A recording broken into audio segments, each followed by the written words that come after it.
Diqqat xalqim, tezkor xabar.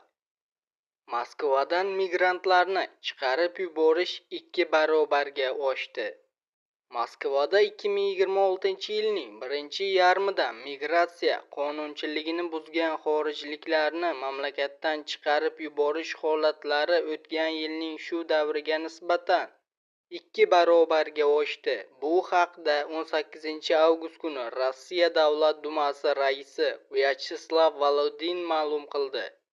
Rossiya Federal sud majburiy ijro xizmati ma'lumotlariga ko'ra, 2026-yilning birinchi 6 oyida faqat Moskva shahrining o'zida migratsiya qonunchiligini buzgani uchun chiqarib yuborilgan xorijliklar soni 8300 nafardan 16000 nafarga yetgan.